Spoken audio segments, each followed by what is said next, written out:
Hare Krishna. So this is an article from Arsa-Prayoga.com. I called it Interblazing. Jayadvaita Swami commits a grammatical error, and this is about Bhagavad-gita 11:28. And we see here a painting of the universal form from the original Bhagavad-gita. This painting has also been changed. It has been taken out and exchanged with another painting. We will look more at this painting later. Now, Bhakta Tobin recently made me aware of this change.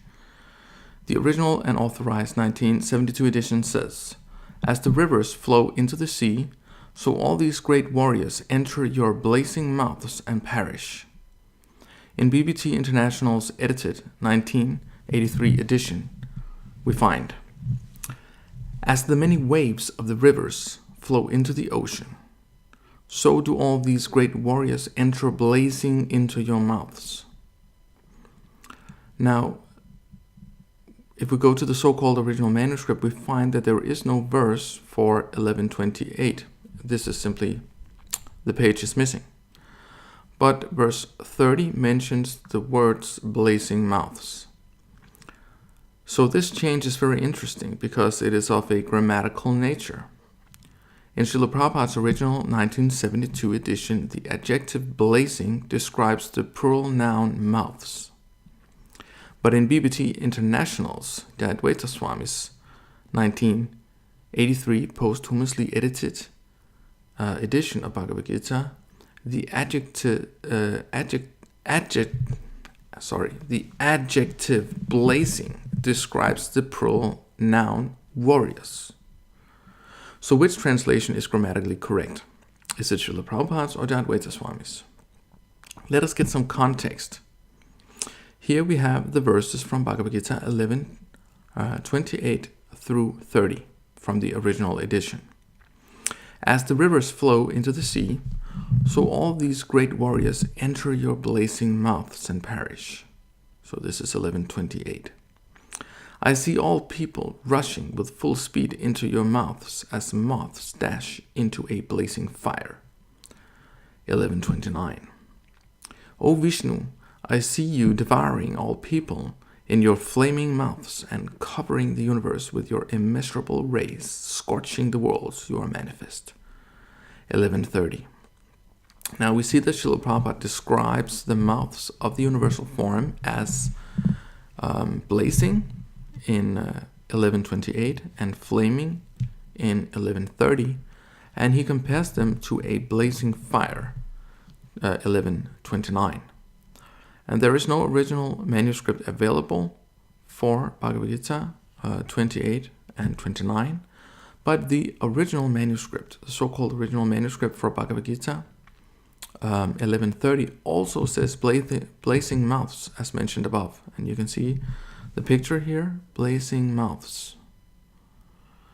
Now plate 31, this is the plate up here, and here we can see,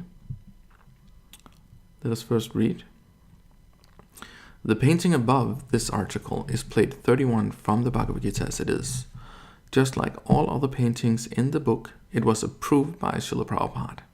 Many of these paintings were actually made with Srila Prabhupada like standing behind the artists, but I'm not sure about this painting, but at least the painting was approved by Srila Prabhupada. "On the painting we clearly see that the warriors are entering into the blazing mouths of the universal form, just like we are told that they are in the Bhagavad Gita 11:28, 72 edition. So we see this painting here. I'm not sure if we can actually see it. It might be here. Let us see. Sorry, it takes a little time. It's loading.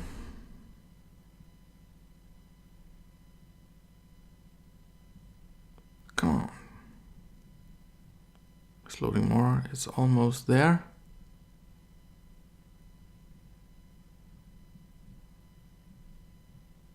I don't know why it's not loading fast enough. Let me try again here.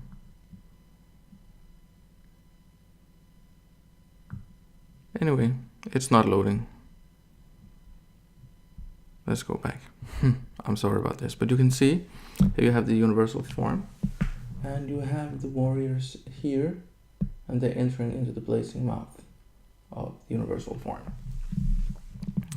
It is not that they enter blazing into it. Of course, when they get near it, they will also blaze. But the idea is that they enter the blazing mouths. Let us see more here. Let us see.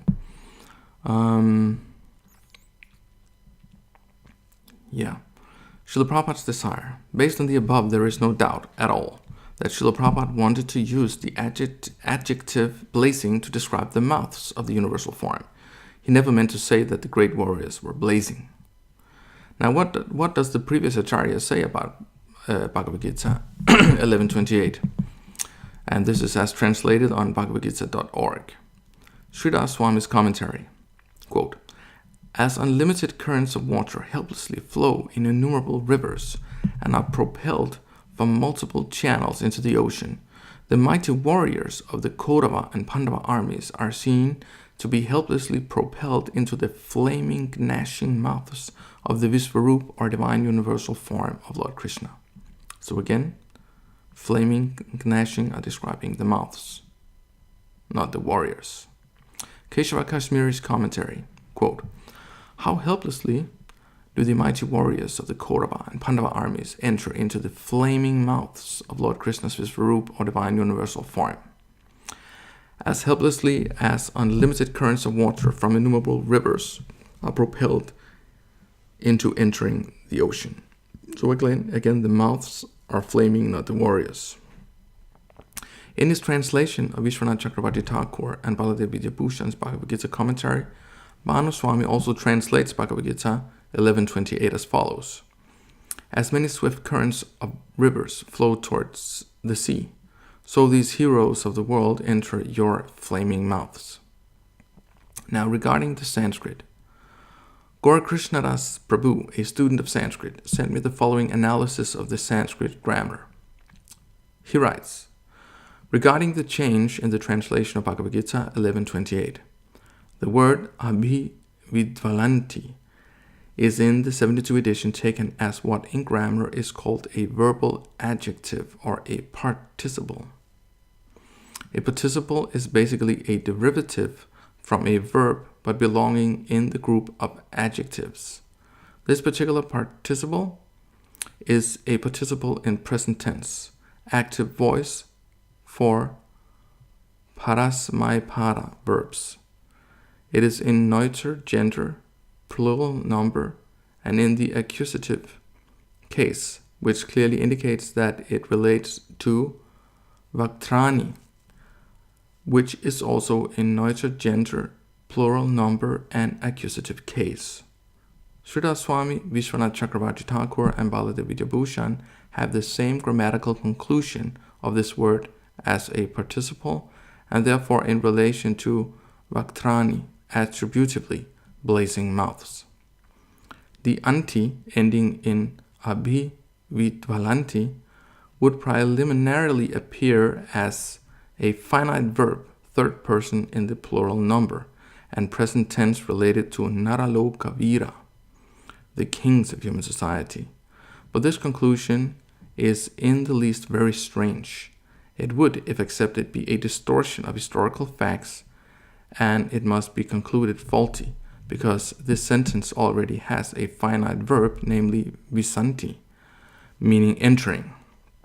So if we, for the sake of example, maintain abhividvalanti as a finite verb, as it is done in the 83 edition, it would translate, quote, "As the many waves of the rivers flow into the ocean, so all these great warriors enter and blaze your mouth," unquote, since abhividvalanti can also not be taken as an adverb describing vishanti attributively.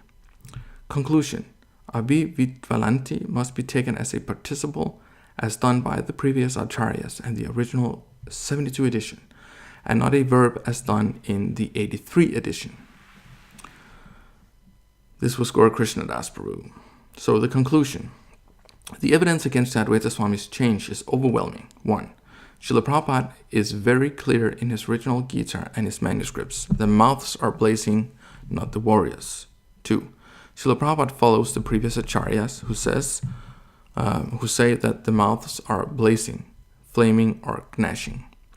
3. The painting depicting this event, plate 31 in the Bhagavad-gita as it is, shows that it is the mouths of the universal form that are blazing. 4. According to Sanskrit grammar, it is the mouths that are blazing, not the warriors. So even if both translations could be correct, which they cannot, there would still be no justification, based on the above analysis, to change Srila Prabhupada's translation of the verse. It would not be possible to do this without overriding his own editorial decisions and thus violating the Arsa-Prayoga principle.